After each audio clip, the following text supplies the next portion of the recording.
नमस्कार, पक्ष में पक्ष देख रहे हैं आप। मैं हूं आपके साथ नेहा दुबे। बंगाल में महिला अस्मिता के लिए शुरू हुई लड़ाई में सियासत चरम पर है। बीजेपी ने बंगाल के संदेशखाली में महिलाओं के यौन उत्पीड़न का मुद्दा उठाया तो महिला ने, आपको बता दें कि ममता बनर्जी ने बीजेपी के शासन और राज्य उत्तर प्रदेश और मध्य प्रदेश की महिलाओं पर तंज कस दिया। ममता बनर्जी ने कहा कि पीएम मोदी को पता होना चाहिए कि बंगाल की महिलाएं उत्तर प्रदेश और मध्य प्रदेश की तरह नहीं, बंगाल में महिलाएं आत्मसम्मान और गरिमा के साथ रहती है। यानी ममता के मुताबिक उत्तर प्रदेश और मध्य प्रदेश की महिलाओं में आत्मसम्मान और गरिमा नहीं है। बंगाल में महिलाओं के सम्मान को बताने के लिए ममता बनर्जी ने जिस तरह से यूपी और मध्य प्रदेश की महिलाओं की गरिमा को कमतर बताया, उससे ममता की मंशा पर कई सवाल खड़े हो गए।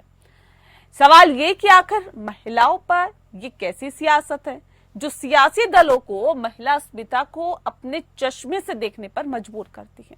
इस रिपोर्ट को देखें।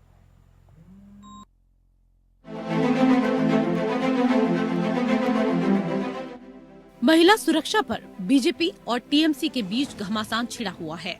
बंगाल के संदेशखाली में महिलाओं के साथ दुर्व्यवहार की घटनाएं विवादों में हैं। संदेशखाली में महिलाओं के साथ यौन उत्पीड़न की घटना पर वार पलटवार के बीच पश्चिम बंगाल की मुख्यमंत्री ममता बनर्जी ने सोमवार को बोनगांव में एक चुनावी सभा को संबोधित करते हुए उत्तर प्रदेश और मध्य प्रदेश की महिलाओं पर विवादित बयान दे दिया।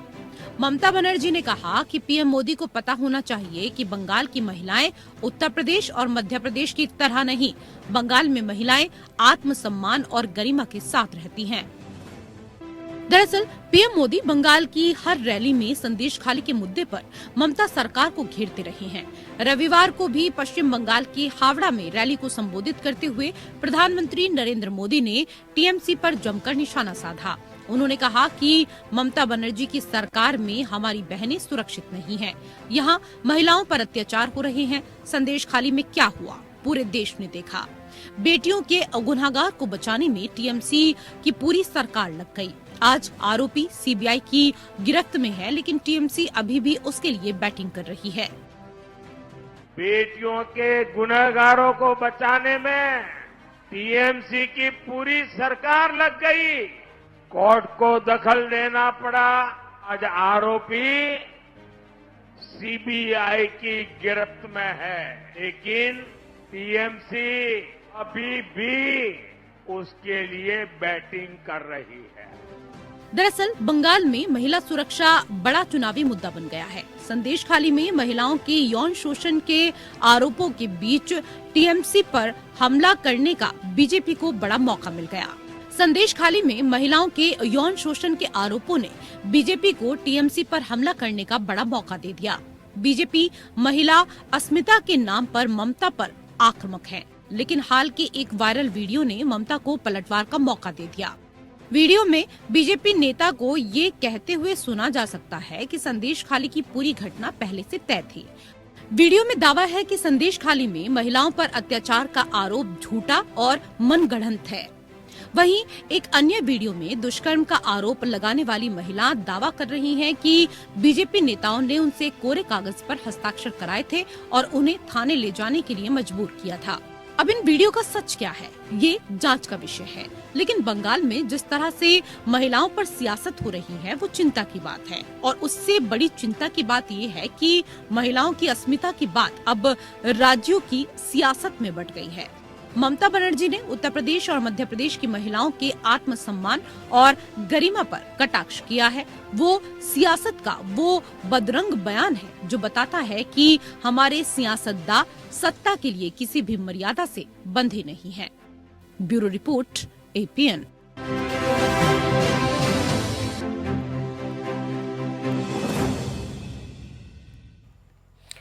और पक्ष विपक्ष में दरअसल हम बात करेंगे कि महिलाओं पर आखिर सियासत क्यों हो रही है और ममता बनर्जी के बयान के क्या मायने निकाले। इस विषय पर तफसील से चर्चा करने के लिए खास मेहमान हमारे साथ मौजूद हैं। आपको उनसे परिचय करा देते हैं। प्रदीप सिंह जी इस वक्त हमारे साथ हैं, नेता है बीजेपी के, बहुत स्वागत है आपका। सुमित मेहरोत्रा जी हमारे साथ जुड़ गए, प्रवक्ता है टीएमसी के, आपका भी बहुत स्वागत है। सुमित जी, इस खास कार्यक्रम की शुरुआत आपके साथ ही करते हैं। क्या निकाले इस बयान के मायने जो ममता बनर्जी ने बोला? नेहा जी देखिए, हम तो एक ही बात कहेंगे और जानते हैं सभी देशवासी, आज जिस तरीके से माननीय मोदी जी हर जगह जाकर के ये विपक्ष को झूठे आरोप लगाने का काम करते हैं, पहले तो वो बताएं कि जो आरोपियों को अपने संग में रखते हैं वो कितने नहीं, उस बयान के मायने बताइए ना सर, जो सवाल पूछा जा रहा है ना, इधर उधर मत भागिए ना, मुद्दे पे रहिए। आरोप लगाना तो बहुत आसान है, हमने आपसे पहले भी कहा था, अभी भी कह रहे हैं। संदेश खाली का जो मुद्दा है, संदेश खाली का मुद्दा केवल एक भाजपा का रचा हुआ षड्यंत्र है और कुछ नहीं है। जांच चल रही है, कई सफेद दाग सामने आएंगे, लोग महिलाएं खुद आकर के कहेंगी। नहीं, मेरा सवाल जो है, नहीं, ममता बनर्जी ने कहा कि पीएम मोदी को पता होना चाहिए कि बंगाल की महिलाएं उत्तर प्रदेश और मध्य प्रदेश की तरह नहीं, बंगाल में महिलाएं आत्मसम्मान और गरिमा के साथ रहती है। मैं इसके मायने समझना चाह रही हूँ, इसके मायने क्या है कि उत्तर प्रदेश और मध्य प्रदेश की महिलाओं की कोई आत्मसम्मान और गरिमा नहीं है क्या? महिलाओं का दर्द महिला ही जान सकती है। नहीं, क्या दर्द जान रही है ममता बनर्जी, बताइए ना, थोड़ा सा समझाने की कोशिश करें। राज्यपाल के ऊपर भी आरोप लगा है, राज्यपाल के पहले उस बयान पे आ जाइए, उस बयान पे आएगी, फिर राज्यपाल पे भी जाते हैं, लेकिन उससे पहले उस बयान पे आ जाइए। मैं ये समझना चाह रही हूँ आपसे सुमित जी कि क्या उत्तर प्रदेश और मध्य प्रदेश की महिलाओं का कोई आत्मसम्मान या गरिमा नहीं है क्या?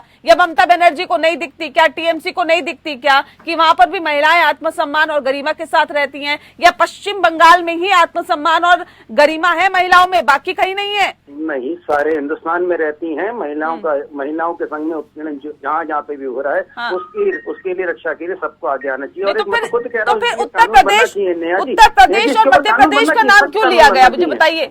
नहीं, उत्तर प्रदेश और मध्य प्रदेश का नाम क्यों लिया? दीदी ने क्या गलत कहा कि आत्मसम्मान के लिए चाहे उत्तर प्रदेश हो, मध्य प्रदेश नहीं, मैं बता रही हूँ क्या कहा, मैं बता रही हूँ, अगर आपने नहीं सुना तो फिर मैं आपको बता देती हूँ। उन्होंने कहा कि पीएम मोदी को पता होना चाहिए कि बंगाल की महिलाएं उत्तर प्रदेश और मध्य प्रदेश की तरह नहीं, बंगाल में महिलाएं आत्मसम्मान और गरिमा के साथ रहती हैं, मतलब उत्तर प्रदेश और मध्य प्रदेश में नहीं रहती आत्मसम्मान और गरिमा के साथ। नहीं, ऐसा नहीं है। दीदी ने किसी के सम्मान में कोई गलत बात नहीं करी है, पर जिस तरीके से आज बंगाल को लेकर के केवल एक बंगाल को हिट करा जा रहा है, नहीं मान रहे हैं। ठीक है प्रदीप जी, ये तो कह रहे हैं ऐसा कुछ कहा ही नहीं, ममता बनर्जी ने किसी के सम्मान को ठेस पहुंचाने की कोशिश ही नहीं की, आप बेकार ही इस मसले को उठाए जा रहे हैं। आप बताइए ना, जिसके गवर्नर खुद इस चीज में फंस चुके हो, वो भाजपा कितनी पाक साफ है, मुझे उस बयान पे आइए, पहले उस बयान की हम समीक्षा करेंगे कि बोलना क्या चाह रही थी और क्या उन्होंने बताना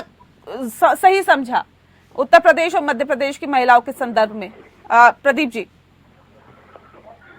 ये देखिए, चुनावी समय है और जो आधार था ममता बनर्जी जी का और जिस वादों के साथ वो सत्ता में आई थी, तो तीसरा काल है उनका, वो खिसक चुका है। अगर आप जमीनी रिपोर्ट, पता नहीं सुमित जी बंगाल गए हैं कि नहीं गए हैं, लेकिन मेरी ड्यूटी एक लोकसभा क्षेत्र में लगी हुई थी और मैंने जमीनी हकीकत जाके वहां पे देखी है, और जमीनी हकीकत देखने के बाद रोंगटे खड़े हो जा रहे हैं वहां पे। आप देखिए, स्थिति ऐसी है कि कोई खुल करके सामने बोलना नहीं चाह रहा है। राजनीतिक बातें, आम आदमी जो राजनीतिक बातें करने से बचता है वहां पे। और संदेश खाली में हुआ क्या, कौन उसका आरोपी है, ममता दीदी उसको बचाने के लिए किस लेवल तक पहुंच गई, और उसके बाद क्या क्या हथियार बरामद हुए, क्या ये अपने आप में स्वतः नहीं बोल रहे हैं, वो चिल्ला के वो सबूत बोल रहे हैं कि इनकी किस प्रकार की तानाशाही और महिलाओं के प्रति इनका जो रवैया वो किस प्रकार का रहा है। तो इस पे ये कुछ भी कह लें, कितने भी बहाने बना लें, कितने भी गोल पोस्ट चेंज कर लें, चाहे कुछ भी कह लें, इधर उधर घुमा लें, वो सच्चाई अब छिप नहीं सकती, वो सब पूरे देश के सामने आ गई है। और देखिए क्या है ना कि ममता बनर्जी जी जो ये कह रही है, दूसरे मध्य प्रदेश और दूसरे राज्यों का नाम लेकर के कह रही है, ऐसा लगता है कि वो ये मानती है कि वो इस देश की हिस्सा नहीं है, वो मध्य प्रदेश। यार हम ऐसा क्यों कहेंगे? वो वहाँ की महिलाएं क्या किसी से कमतर है, या वहाँ की महिलाओं पे अत्याचार हो रहा है, कोई सबूत है, या कोई सबूत रेफरेंस दे करके आपने बात की होती तो बात समझ में आ जाती।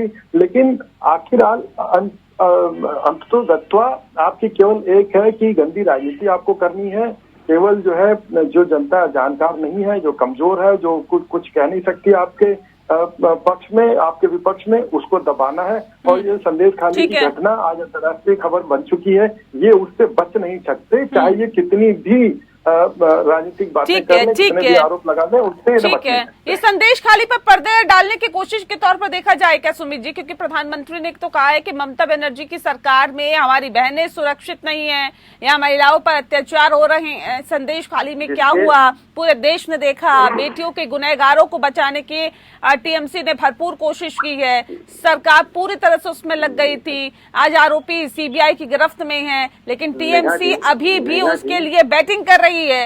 ये तो पूरी बातें प्रधानमंत्री भी कह रहे हैं। नेहा जी ये तो झूठ बोलने के माहिर हैं माननीय मोदी जी। नहीं तो ये किसी से छिपा है क्या?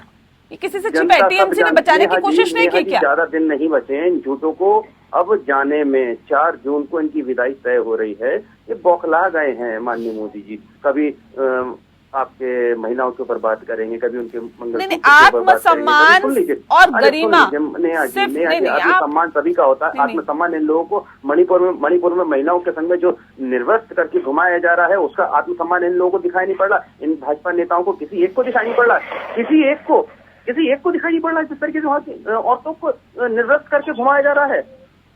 ये कहाँ का कानून है? प्रदीप जी जवाब दीजिए, मणिपुर में क्यों नहीं बोलते प्रधानमंत्री? वहाँ पे आंखें बंद हो जाती है क्या? मणिपुर के ऊपर क्यों साफ सूख जाता है लोगों को? मणिपुर में क्यों नहीं बोल रही है? वहाँ महिलाएं नहीं थी क्या?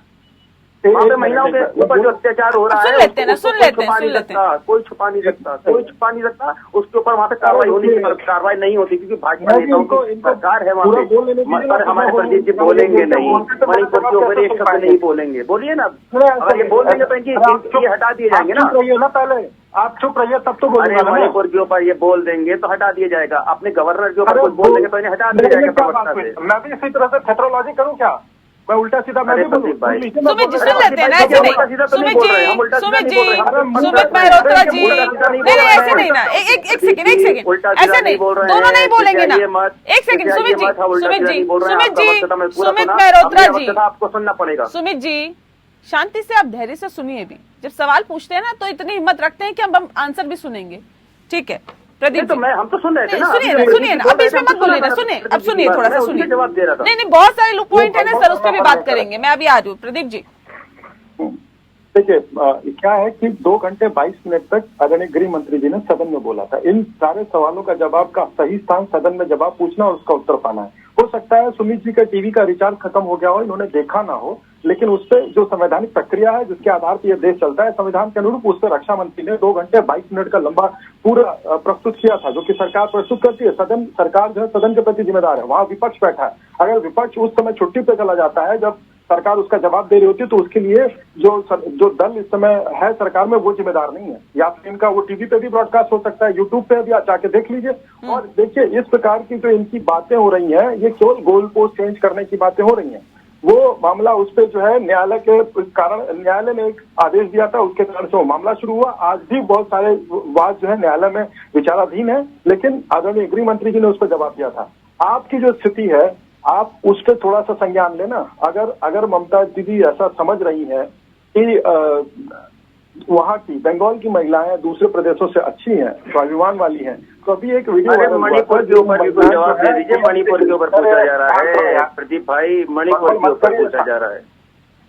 टीवी में रिचार्ज मणिपुर के ऊपर क्या महिलाओं का दर्द आपको दिखाई नहीं पड़ता है क्या? उस पर जब प्रदीप भाई मणिपुर के ऊपर जो जिस तरीके से वहाँ की महिलाओं को निर्दयी घुमाया जा रहा है, क्या ये बात सही है? वो आपको दिखाई नहीं पड़ता है? बिल्कुल नहीं दिखेगा। सुन लेते ऐसे नहीं ना, दोनों इकट्ठे बोलेंगे तो नहीं, हम निष्कर्ष तक नहीं पहुंचेंगे। इसका कोई मतलब है डिबेट करने का? ऐसा नहीं कि आप भी बोलें, प्रदीप जी भी बोलें, सब बोलें, मैं भी बोलूं, कोई मतलब नहीं है ना उसका। एक एक करके बात रखेंगे, अपनी बातों को आप जनता तक पहुंचाइए ना, पूरा मौका आपको दिया जा रहा है। इकट्ठे मत बोलिए, एक साथ नहीं। चाहते हैं प्रदीप भाई बोले, मणिपुर के ऊपर कुछ बोले। नहीं संदेश खाली पे बोलेंगे क्या आप सुमित जी? संदेश खाली पे बोलिए ना, बोलिए थोड़ा। संदेश खाली में जो हुआ, क्या बोल रहे हैं आप? आपने जेल में डाला गया। मणिपुर के ऊपर किसने जेल में डाला? किसने जेल में डाला बताइए? नहीं किसने जेल में डाला बताइए ना? सुमित जी, आज मीडिया दिखाने के लिए राजी नहीं है। मणिपुर में जिस तरीके सुमित से जी, घटनाएं हो रही हैं मणिपुर के अंदर, मीडिया दिखा नहीं रहा, पर 4 जून के बाद फिर वही बात है। सामने अब आएगा। पूरा ठीक रहा, मीडिया पे पड़ेगा। फोड़ दीजिए। ममता बनर्जी ने जो यूपी की और मध्य प्रदेश की महिलाओं के आत्मसम्मान और गरिमा को ठेस पहुंचाने वाली बात की, वो भी आप डाल दीजिए मीडिया पे कि हमने जाके शब्द डाल दिए ममता बनर्जी के मुंह में। ऐसे नहीं होता ना सर। जिस तरीके से तोड़ मरोड़ के पेश कर रहा है ना, चीजों को करने दिए। 4 जून के बाद पूरी मीडिया जो गोदी मीडिया की है ना, क्लास लगेगी। हमें मालूम है क्लास लगने बाकी है गोदी मीडिया की, पर आज मीडिया को दिखाई नहीं पड़ रहा है कि मणिपुर के अंदर किस तरीके से महिलाओं के संग में अत्याचार हुआ है। अभी भी दिखाई नहीं पड़ रहा, अभी भी सब दिखाई पड़ रहा है सर, सब दिखाई पड़ रहा है। संदेश खाली का भी दिखाई पड़ रहा है, मणिपुर का भी दिखाई पड़ रहा है, लेकिन सुनने की क्षमता रखिए ना, बोलने की क्षमता नहीं, सिर्फ सुनने की भी क्षमता रखिए। एक अच्छा प्रवक्ता जो होता है वो एक अच्छा श्रोता भी होता है। नहीं ऐसे नहीं होगा ना सुमित जी, ऐसे नहीं होगा कि आप ही बोलते रहेंगे। रुक जाइए, थोड़ा धैर्य रखिए। नहीं ऐसे नहीं होगा, अभी रुक जाइए, मैं आ रही हूँ ना, मैं आ रही हूँ, मौका दूंगी। ऐसा नहीं होता ना सर, ऐसा नहीं होता ना कि आप जो सोच के आए मैं आपको पूरा मौका दूंगी, आप आधे घंटे आइए और अपने भाषण दीजिए। नहीं होगा ना सर ऐसा। दूसरा भी इंसान है, उनको भी बोलने का मौका दिए। हमारे लिए तो सारे ही सम्मानित है पैनलिस्ट। प्रदीप जी, सवाल इस बात को लेकर है, जो मणिपुर का हम जिक्र कर रहे हैं उस पर जवाब क्यों नहीं देते? प्रधानमंत्री कितनी बार गए मणिपुर, बताइए। वहां नहीं दिखता है कि आत्मसम्मान और गरिमा से ठेस पहुंच रही है? नेहा जी मेरी फिर वही बात है, ये ऑन रिकॉर्ड पे बात है। अगर किसी को कोई परेशानी है तो गृह मंत्री का वो भाषण सुन ले, उसमें सारे जवाब दिए हुए हैं। अगर कैबिनेट में सारे मंत्री एक समान होते हैं, उनका जो नेता होता है वो प्रधानमंत्री होता है। लेकिन इसका कहने का मतलब ये नहीं कि कोई छोटा और बड़ा है, सभी बराबर अपना काम कर रहे हैं। जब गृह मंत्री जी ने उस पर जवाब दे दिया है, अगर देखिए अगर रेफरेंस पे बात करना केवल इनकी जिद के लिए, अगर मैं कहूँ जवाब देने से आप अपनी जिम्मेदारी से तिश्री कर लेंगे क्या? ऐसा अगर आपकी सरकार में हो जाता है तो इसकी जिम्मेदारी किसकी है? मौजूदा सरकार की है। और मौजूदा सरकार के मुखिया अगर इस तरह की घटना हो जाती है, इतनी विभत्स घटना होती है और उस वक्त भी आप लोग उस मुखिया को नहीं हटाते हैं, तो ऐसी कौन सी मजबूरी हो गई सर? क्या को नहीं हटाते? मैं सुन नहीं पाया, आपने क्या बोला? किसको आप मुखिया, मुख्यमंत्री जो हैं उनको आप उस वक्त भी उसी पद पे बने रहने देते हैं, तो ऐसी कौन सी मजबूरी है आप लोगों के पास? ऐसी कोई मजबूरी नहीं है। हर व्यक्ति अपने काम को निष्ठा से कर रहा है, और चूंकि मामला न्यायालय में है और उस पर जो है छानबीन चल रही है, उस पर देखिए सबसे पहली बात तो आपके जवाब की बात थी। अगर आप उस जवाब से संतुष्ट नहीं है तो आप ही बताइए ना, संविधान में उससे बढ़ के और कौन सा जवाब दिया जा सकता है? ये संविधान से चलेगा या इनकी गड़बड़ से चलेगा? आप बताइए। संवैधानिक रूप में ही काम होगा ना। तो संविधान में जो सरकार होती है वो संसद के प्रति जिम्मेदार होती है, और सरकार ने सदन में जवाब दिया। ये कौन सी बात होती है? कैबिनेट अगर थोड़ी बहुत जानकारी नहीं है तो कोई बात नहीं, लेकिन जाके वापस पढ़ लेना चाहिए। कैबिनेट में हर मंत्री बराबर होता है, उसका जो नेता होता है वो प्रधानमंत्री होता है। तो प्रधानमंत्री जी ने वो जिम्मेदारी गृह मंत्री की होती है। ठीक है सर, अगर आप ये कह रहे हैं कि देखिए हमने तो बोलकर ही अपनी जिम्मेदारियां खत्म कर दी, या हमने जो भाषण दे दिया उससे खत्म हो गई हमारी जिम्मेदारियां, तो नहीं जनता देख रही है ना सर? चुनाव तो मणिपुर में भी है ना सर? नहीं नेहा जी, अगर उस जवाब में इनको उत्तर नहीं मिला है तो उसका सही प्लेटफॉर्म सदन है, वहाँ पे आप उस पर प्रत्युत्तर करिए, आप उस पर हंगामा करिए, आप उस पर प्रदीप भाई ये तो कोई बात नहीं हुई। सदन में आके आप बात करिए, वहाँ पे तत्काल आपके प्रधानमंत्री को इस्तीफा दिलाना चाहिए था। सीएम का क्यों नहीं दिलाया? आज तक गए नहीं है मणिपुर, गृह मंत्री नहीं गए, प्रधानमंत्री नहीं गए, क्यों नहीं? संदेश खाली में सुमित जी आप लोगों को भी इस्तीफा ले लेना चाहिए था, है आपके पास? क्यों नहीं लिया ममता बनर्जी का? वहाँ की महिलाएं नहीं है क्या? वहाँ की महिलाएं नहीं है क्या? मुझे बताइए। वहाँ की जनता नहीं है क्या? मुझे आप बताइए। प्रदीप भाई, इंसानियत की कोई चीज होती है। प्रदीप भाई, इंसानियत की कोई चीज होती है। इंसानियत भी कोई चीज होती है। आज शारसार हो रही है, शर्मसार हो रही है इंसानियत भी। हम तो कहते हैं आप लोग मत जाइए, बस जनता जवाब देगी। जनता जनार्दन इस बार जवाब दे रही है। अच्छा बताइए ना सुमित जी, सुनने की थोड़ा क्षमता रखिए। मैं सवाल भी पूछ रही हूँ, उसका भी जवाब दीजिए। बिल्कुल नहीं सुनिए, संदेश खाली का जो मसला सामने आया उसमें क्या ममता बनर्जी को इस्तीफा नहीं देना चाहिए था? नहीं, मैं देखिए नेहा जी, जांच हुई, आरोपी पकड़ा गया, हमने किसी को बचाने की कोई कोशिश नहीं करी है। नहीं बचाने की कोशिश की? कितने दिनों बाद सीबीआई ने गिरफ्तारी की है, बताइए मुझे। आज मौजूदा पुलिस कहाँ थी? मौजूदा पुलिस तो आपके अंडर थी सर, आपने गिरफ्तारी करवाई क्या? जिस उत्तेजना से आज गोदी मीडिया केवल एक संदेश खाली को लेकर, मैं आपके लिए नहीं कह रहा हूँ, नहीं, आप मेरे लिए भी कहेंगे तो मुझे फर्क नहीं पड़ता उससे। नहीं, ये तो 4 जून के बाद तय होगा नेहा जी। हाँ। 4 जून के बाद तय होगा, मीडिया लाइन तय होगी, सबकी जवाबदेही होगी 4 जून के बाद। अपनी लाइन तय करिए सर, मीडिया की छोड़ दीजिए ना, मीडिया की छोड़ दीजिए, अपनी लाइन, आपकी अपनी लाइन तय नहीं है कि आपको कहाँ पे कैसे खेलना है, कैसे बढ़ना है, कैसे आगे तय करना है रास्ता। मीडिया की छोड़ दीजिए, मीडिया अपना कर लेगा। नहीं, मैं देखिए, मैं जो गोदी मीडिया, मैं सारी मीडिया को नहीं कहता, कुछ मीडिया आज भी है, गोदी मीडिया सब छोड़ दीजिए सर, मेरे से मुद्दे पे बात करिए। बार ये गोदी मीडिया को मत लेके आइए। जिस मुस्तैदी से, जिस उत्तेजना से लोग केवल एक संदेश खाली के लिए पूछ रहे हैं, क्या आज मीडिया का कर्तव्य नहीं बनता है ईमानदारी से कि मणिपुर के ऊपर भी बात कर ले, अंकिता भंडारी के लिए बात कर ले, इनके जो राज्यपाल ने हरकत करी है जिस महिला के संग में, उसको लेकर के कोई बात। मैं ममता बनर्जी पे आपसे सवाल पूछ रही हूँ, तो आप मणिपुर चले जाते हैं, आप अंकिता भंडारी पे चले जाते हैं। नहीं, मुझसे ममता बनर्जी के बयान पे बात करिए। मैं बात कर रही हूँ उस आत्मसम्मान की जो महिला, क्या उत्तर प्रदेश में महिलाएं नहीं रहती, क्या मध्य प्रदेश में महिलाएं नहीं रहती? महिलाएं उत्तर प्रदेश में भी उनको क्यों धुतकारा जा रहा है? जिस तरीके से उत्पीड़न क्या उनकी कोई गरिमा, उनका कोई आत्मविश्वास नहीं है, क्या आत्मसम्मान नहीं हो रहा है? उत्पीड़न हर जगह और उत्पीड़न हो रहा है, उसको बंद करना चाहिए, उसके ऊपर सख्त कानून लेकर के आना चाहिए। मैं खुद कहता हूँ, मैं टीएमसी के प्रवक्ता के तौर पर कह रहा हूँ, महिलाओं के लिए एक सख्त कानून बनना चाहिए। पर आज मणिपुर के ऊपर भी दिल दहलाने वाली खबरें आ रही हैं, आज तक आ रही हैं। क्या ये सही है महिलाओं के लिए? मुझे बताइए। जब आप उत्तर प्रदेश और मध्य प्रदेश की महिलाओं के बारे में इस तरह की बातें करेंगे ना, तो सवाल इस बात को लेकर है कि आपको मणिपुर की महिलाओं के बारे में बोलने का भी हक नहीं है। बिल्कुल दर्द है, नहीं है। संदेश खाली का भी दर्द है, मणिपुर का भी दर्द है, संदेश खाली का भी दर्द है, मणिपुर का भी दर्द है। मणिपुर भी एक हिस्सा है हिंदुस्तान का। ठीक है, मणिपुर आपके हाथ में नहीं है, लेकिन संदेश खाली तो आपके हाथ में था, और जनता ने देखा कि कैसे आपने उसको बचाने की कोशिश की। करके दे रही है, हमसे सफेद कागज पे साइन कराए गए हैं, हमें जबरदस्ती बोलने के लिए कहा गया है, डंडे के बल पे, सीबीआई ईडी के डर से। अब वो सब सामने आ रहा है। रुकिए ना, थोड़े दिन और रुकिए। इनकी बेइज्जती जिस तरीके से होगी संदेश खाली को लेकर के, सब जनता देखेगी, सब जनता देखेगी। चुनाव हार रहे हैं ये लोग वहाँ पे बंगाल के अंदर, अच्छी स्थिति नहीं है। चलिए, पिछली बार तो 18 सीटें जीत ली थी, लेकिन इस बार क्या स्थिति रहती है, इस पर सभी की निगाहें हैं। बहरहाल बहुत शुक्रिया आप दोनों मेहमानों का हमारे साथ इस खास चर्चा में शामिल होने के लिए। पक्ष विपक्ष में फिलहाल इतना ही। नमस्कार।